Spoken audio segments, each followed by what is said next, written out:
Hello everyone, welcome back to Biome. Today we are going to discuss the another very interesting topic, that's your DNA replication.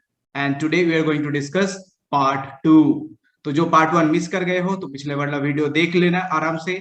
और इस video में हम लोग part 1 को भी थोड़ा सा समझ लेंगे, जो हम लोग पूरा तरीके से इस टॉपिक को भी समझ जाएंगे और पार्ट 2 भी हम लोग डिस्कस करेंगे। तो चलो आगे बढ़ते हैं।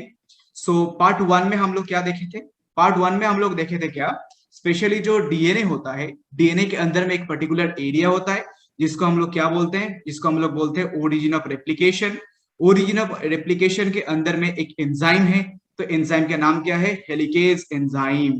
तो हम लोग का एक्सप्लेनेशन इस लेवल में होना चाहिए कि हम लोग का ब्रेन के अंदर में भी जो जैम और नॉट लगा हुआ है उसमें भी हम लोग का हेलिकेज एंजाइम के जैसे काम करना चाहिए। तो इस टॉपिक में हम लोग क्या करेंगे, जो हेलिकेज एंजाइम जो काम करता है, जो डीएनए स्ट्रैंड को खोलता है, तो मेरा टॉपिक भी आज तुम लोगों का ब्रेन के अंदर में जो डीएनए के लिए कंफ्यूजन है उस कंफ्यूजन को भी खोलने का कोशिश करेगा। सो जो हेलिकेज एंजाइम है, तो वो हेलिकेज एंजाइम डीएनए का जो डबल स्ट्रैंड है उस डबल स्ट्रैंड को ब्रेक करता है। तो डबल स्ट्रैंड को ब्रेक करने के बाद क्या तैयार होता है? तैयार होता है एक फॉर्क, जिसको हम लोग बोलते हैं रेप्लिकेशन फॉर्क। तो इसके मतलब हम लोग एक मोटा मोटा एक समराइज फॉर्म में लेंगे। तो मेरे पास था क्या ऑलरेडी? मेरे पास था ऑलरेडी यहाँ पे मेरे पास एक डबल स्ट्रैंडेड डीएनए है, तो जिसके पास है मेरा 5 prime end to 3 prime end, और यहाँ पे मेरा जो है, यहाँ पे है मेरा 3 प्राइम टू 5 प्राइम एंड। क्योंकि डीएनए के पास ऑब्वियसली ऑलवेज एक रिवर्स पोलैरिटी होता है, डीएनए के पास ऑलवेज एक रिवर्स पोलैरिटी होगा। अब यहाँ पे हम लोग क्या देखे हैं, यहाँ पे slowly the helicase enzyme will come. Helicase enzyme यहाँ पे आएगा तो स्टैंड एक्सटेंड हो जाएगा, यहाँ पे 3 प्राइम, यहाँ पे 5 प्राइम ड्रॉ कर लेते हैं, और यहाँ पे हम लोग को क्या मिलेगा? यहाँ पे हम लोग को मिलेगा हेलिकेज एंजाइम। ओके, सो मान लेते हैं ये हम लोग का हेलिकेज एंजाइम है। तो हेलिकेज एंजाइम क्या करेगा? Assume it this is your helicase enzyme. So ये हेलिकेज एंजाइम पीछे की तरफ में जैसे मूव करेगा, सारे जो हाइड्रोजन बॉन्ड है इसको ब्रेक करेगा। ब्रेक करने के बाद क्या होगा? यहाँ पे मेरे पास हर एक स्ट्रैंड के ऊपर, सेपरेटेड स्ट्रैंड के ऊपर मेरा जो है एक हम लोग का एसएसबीपी, और जिसको हम लोग बोलते हैं single stranded binding protein. Single stranded binding protein भी इसके साथ ऐड होगा। ऐड होने के कारण में क्या होगा? यहाँ पे एक बार जो स्ट्रैंड सेपरेट हो गया है, that separate strand it will not be recoil again. So that means here it's your SSBP, single stranded binding protein. It helps in the removal of the supercoiling of the newly separated strand. Okay, that much only we have learned in the first class. So now in this class today we are going to explain the next part, that is your elongation part. So first part we have read about your initiation part, and next part we'll be reading about the elongation part. Now if we come into the elongation part, so elongation part के अंदर में हमको क्या करना पड़ेगा और क्या हम लोग समझेंगे? So assume it here, look into this diagram. Okay, in this diagram you will be able to get all lots of your confusions, it will be solved. So now over here these two strands, they are got separated. Okay, where I am putting marking, please pay attention over there. These two strands always get separated. Okay, so now ये दो भी जो strand बना, इस strand के ऊपर में हम लोग का क्या होगा? एक न्यू डीएनए का फॉर्मेशन होगा। It means the newly separated strand. So come back to the previous slide and let's write over here elongation.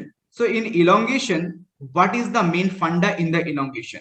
So in elongations, these two strands got separated, right, due to the activity of the helicase enzyme. So this is our 5 prime end, this is our 3 prime end, and this is our 3 prime end, and this is our 5 prime end. So in this end what will be happen? In this end or in this separated strand, so these two strands मेरे पास क्या है? These two strands, it will be act just like our parental strand, or also we can call them as your template strand. Okay, जो भी दो strand बना, okay, due to the activity of the helicase enzyme, ये दो strand को हम लोग क्या बोलते हैं? Template strand. अब इस टेम्पलेट स्ट्रैंड के ऊपर में मेरा क्या बनेगा? There will be formation of newly synthesised DNA. तो ये जो न्यूली सिंथेसाइज्ड डीएनए बनेगा, so assume it this is our newly synthesised DNA. So जो भी न्यूली सिंथेसाइज्ड डीएनए बनेगा, तो न्यूली सिंथेसाइज्ड डीएनए कैसे बनेगा? Newly synthesised DNA it will form according to the sequence of the template strand. मतलब क्या है? मान लेते हैं हम लोग, मेरे पास एक जेरॉक्स कॉपी है, ओके, एक मास्टर कॉपी है। अब इस मास्टर कॉपी को हम लोग को क्या करना पड़ेगा? इसको हम लोग जेरॉक्स करेंगे। तो मास्टर कॉपी में जो रहेगा, सो जेरॉक्स कॉपी में भी सेम चीज इंप्रिंटेशन आएगा obviously. So same logic also it is applicable here. What is the sequence of the template strand? Accordingly that there will be formation of the newly synthesized strand. So this will be our newly synthesized, this will be our newly synthesized strand. Okay, so newly synthesized strand यहाँ पे भी बनेगा, यहाँ पे भी बनेगा, but इतना आसान तरीके से तो बनने वाला नहीं है, क्योंकि चैप्टर हम लोग पढ़े वो भी मॉलिक्यूलर बायोलॉजी। तो इसके लिए हम लोग को क्या करना पड़ेगा? इसको मॉलिक्यूलर लेवल में हमको समझना पड़ेगा। तो मॉलिक्यूलर लेवल में हमको समझने के लिए तो हम लोग को और भी डिटेल्स में इसको जानना पड़ेगा। तो जानने के लिए हम लोग प्रीवियस स्लाइड में आ जाते हैं। तो मेरे पास जो भी डीएनए का जो स्ट्रैंड, टेम्पलेट स्ट्रैंड बना है, उसी टेम्पलेट स्ट्रैंड के ऊपर में हमको एक न्यूली स्ट्रैंड बनाना है। तो न्यूली स्ट्रैंड बनाने के लिए हमको चाहिए क्या? सो न्यूली स्ट्रैंड बनाने के लिए मेरे पास चाहिए कुछ enzyme. First of all things मेरे पास चाहिए प्राइमेज एंजाइम। मेरे पास क्या चाहिए? I need the enzyme that is called as your primase enzyme. So मेरे पास क्या चाहिए? प्राइमेज एंजाइम चाहिए। So primase enzyme, what is the function of the primase enzymes? Because the primase enzymes brings RNA primer. What is this RNA primer? This RNA primer is nothing but our RNA sequence only. Okay, it is nothing but our RNA sequence only. Then we need few other enzymes like our DNA polymerase. Okay, so the first enzyme we are here, second enzyme it's here. First enzymes, what is the first enzyme? It's our RNA polymerase, and the second enzyme it's our DNA polymerase. So DNA polymerase, we know it is also called as your DNAP, right? So what is the utility of this RNA primer and the DNA polymerase? We have to understand in detail also. Now, whenever the new DNA strand it will form, in one strand the DNA synthesis it will be continue. So in which strand the DNA synthesis it will be continued, or it will be takes place in a continuous manner, we can call that one as your continuous strand. The continuous strand is also called as your leading strand, and the another strand is also there where the DNA synthesis it will be takes place in a discontinuous manner. So that's why that strand we can call them as your discontinuous strand, or also we can call them as your lagging strand. समझने में दिक्कत हो रहा है? चलो और भी better तरीके से एक्सप्लेन करने का हम लोग कोशिश करते हैं। सो मेरे पास मान लेते हैं सेकंड स्टेप में मेरे पास आएंगे, इनिशिएशन तो हम लोग को ऑलरेडी हो गया है। अब नेक्स्ट स्टेप में हम लोग को क्या जानना पड़ेगा? हम लोग को जानना पड़ेगा इलोंगेशन। सो इस इलोंगेशन के लिए चलो एक ड्रॉ कर लेते हैं। इलोंगेशन के लिए मेरे पास ऑलरेडी जो है सेपरेटेड डीएनए स्ट्रैंड हमको चाहिए। So DNA strands already separated हो चुका है। सो यहाँ पे पोलैरिटी हम लोग ड्रॉ कर लेते हैं। चलो फटाफट से हम लोग ड्रॉइंग कर लेते हैं। 5' end to the 3' end and the 3' end to our 5' end. So this is our template strand, this is our template strand, and also this is our template strand. Okay, और मेरे यहाँ पे अभी भी फिलहाल हाइड्रोजन बॉन्ड्स अब तक present है। अब हाइड्रोजन बॉन्ड को ब्रेक करने के लिए मेरे पास क्या चाहिए? मेरे पास ऑलरेडी हेलिकेज एंजाइम भी चाहिए। तो टाइम टू टाइम क्या करेगा? जो हेलिकेज एंजाइम्स है ये धीरे धीरे इस तरफ में आगे बढ़ते रहेगा, और जितना भी हाइड्रोजन बॉन्ड है उसको ब्रेक करते हुए ये आगे बढ़ते रहेगा। ठीक है, it's a very easy only, no physics no chemistry such much detail hard part is there, right? So now what happens, let me draw the hydrogen bond once again. So यहाँ पे चलो फिर से हम लोग ड्रॉ कर लेते हैं। अब pay attention over here, this is the very going to very important topic, important portion. Now in the 3' position and the 5' position, जब भी डीएनए रिप्लिकेशन होता है तो एक कंसेप्ट दिमाग में हमेशा इंप्रिंटेशन रखो, DNA synthesis always takes place, DNA synthesis always takes place in 5' direction to 3' direction only. मतलब जब भी डीएनए कुछ बनेगा तो कौन सा डायरेक्शन में बनेगा? It will be always takes place in your 5' end to 3' end. तो यहाँ पे जो मेरा टेम्पलेट स्ट्रैंड है, इस टेम्पलेट स्ट्रैंड के ऊपर में और according to the template strand there will be formation of your new DNA strand. So how it is possible? So here there is a one basic thing is there. Now in this 3' end, what is actually there? In the 3' end, there will be a requirement of a very special types of the sequence. That sequence it's called as your RNA sequence, right? And this RNA sequence, what we can call? We can call this one as your RNA primer. तो मेरे पास यहाँ पे एक RNA primer का जरूरत है। तो मेरे पास यहाँ पे आरएनए प्राइमर का जरूरत क्यों पड़ा, ये भी तो हमको जानना पड़ेगा ना। तो आरएनए प्राइमर हमको जानने का जरूरत इसलिए है क्योंकि आरएनए प्राइमर एक्चुअली इसका भी 5' एंड टू 3' एंड इसका भी होगा। आरएनए प्राइमर का 3' एंड में एक हाइड्रोक्सिल ग्रुप रहता है which is called as your OH group. In the 3' end of the RNA primer, there is a presence of your OH group or hydroxyl group, and you are already knowing that the hydroxyl group it's very reactive group. Hydroxyl group is very reactive group and also it's very unstable group, right? It is always very unstable group. So as it is very unstable group, so why there is a requirement of the OH group? Because according to the template strand, what will happen? The DNA polymerase will bring some new nucleotide. DNA polymerase क्या करेगा? कुछ नया nucleotide लाएगा। But DNA polymerase तभी ये जो new strand form कर सकता है जब इसके साथ एक OH ग्रुप ऐड होगा। अब ये OH ग्रुप कौन लाएगा? OH ग्रुप लाने के लिए हमको चाहिए आरएनए प्राइमर। इसके मतलब क्या है, एक बार और से बढ़िया से जान लेते हैं।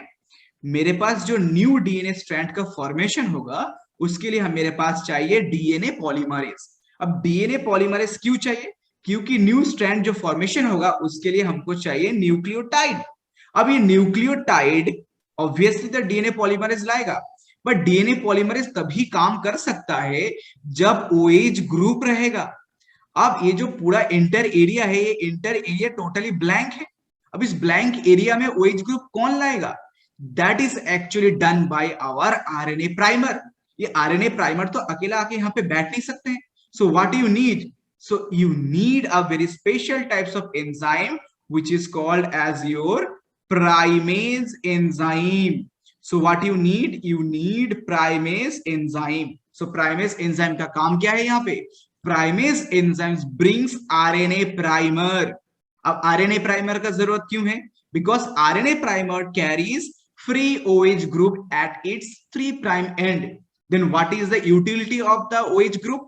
OH group is required for the activity of the DNA polymerase. जब भी OH group आएगा तो DNA polymerase भी activate हो जाएगा। So now in this end, as the OH group is coming, so due to the activity of the OH group, what will be happen? There will be formation of the new strands of the DNA. धीरे धीरे यहाँ पे new strands का formation होते रहेगा। कैसे होते रहेगा? जैसे मेरे पास टेम्पलेट स्ट्रैंड है, टेम्पलेट स्ट्रैंड के ऊपर में मेरा सीक्वेंस हम मान लेते हैं ATGC।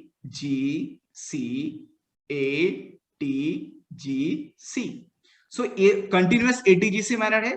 और फिर यहाँ पे हम लोग देख लेते हैं GGC। मेरे पास ये टोटल सीक्वेंस है। जब आरएनए प्राइमर इसके ऊपर आके बैठ रहा है तो आरएनए प्राइमर का सीक्वेंस भी ऑब्वियसली होगा। तो आरएनए प्राइमर का सीक्वेंस क्या होगा? यहाँ पे मेरा C है, तो that means here the RNA sequence it will B G। Here the RNA sequence it will B G। Here is G, that means here it will B C, and here G means here it will be C, so that way it will become a bond. And now at the 3' end of the RNA primer, as the OH group is there, OH group present है, तो इसके लिए क्या होगा? Simple way में मेरे पास जो template strand है, इस टेम्पलेट स्ट्रैंड के अकॉर्डिंगली यहाँ पे मेरा जो न्यू डीएनए का फॉर्मेशन हो रहा है, तो न्यू डीएनए का भी सीक्वेंस डिटरमाइंड हो जाएगा। तो यहाँ पे मेरा टेम्पलेट स्ट्रैंड में C है, so that means here it will be G. Template strand there is a C, that means here it will be G, here it's G, that means it will be C. Here is T, T means it will be A means it will be T, C means it will be G, G means it will be C, T means it will be A, and the A means it will be T.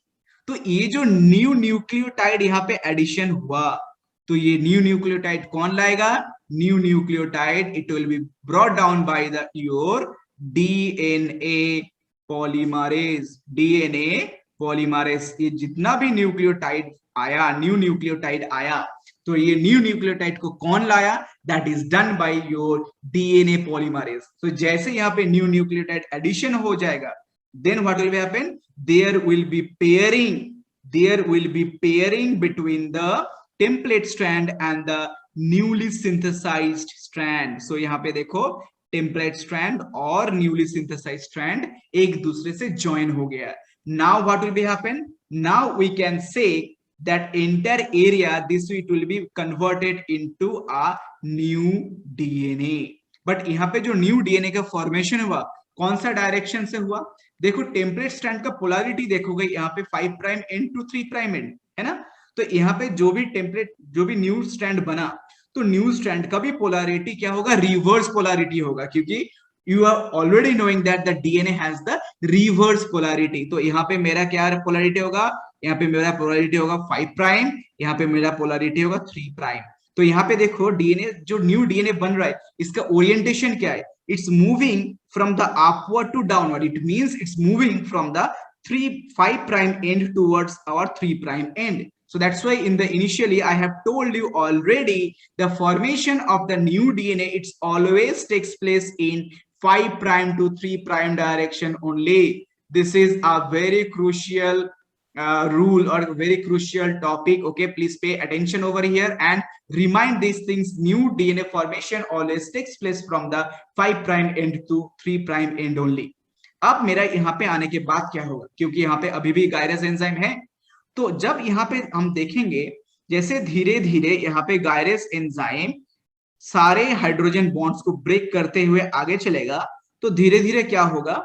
यहाँ पे भी already मेरे पास sequence present होगा, यहाँ पे भी इंटरली यहाँ पे मान लेते A T G C C G G A C C, entirely in the templates and sequence will be there. So जैसे यहाँ पे धीरे धीरे your helicase enzymes it opens the bonds, so slowly what will happen? मेरा template stand भी मेरे पास exposed हो गया. जैसे टेम्पलेट स्टैंड मेरे पास एक्सपोज हो जाएगा, due to the activity of the DNA polymerase, this synthesis of the new DNA strand, it will be takes place in a continuous manner. तो यहाँ पे हम लोग क्या देख रहे हैं? यहाँ पे जो न्यू डीएनए फॉर्मेशन हो रहा है, that takes place in your continuous manner. Okay, it will takes place in your continuous manner. So as it is takes place in your continuous manner, so that's why this strand we can call them as your leading strand. Okay, this strand also we can call them as your leading strand. So why we are calling it as a leading strand? Why we are calling it as a continuous strand? Because in this strand the new DNA formation takes place in a continuous manner. Where the new DNA synthesis formation takes place in a continuous manner? See, in this area, entirely in this area, the new DNA is forming in a continuous manner. So that's why we are calling this strand as a leading strand or continuous strand. Okay, I hope so it's very clear to everyone, right?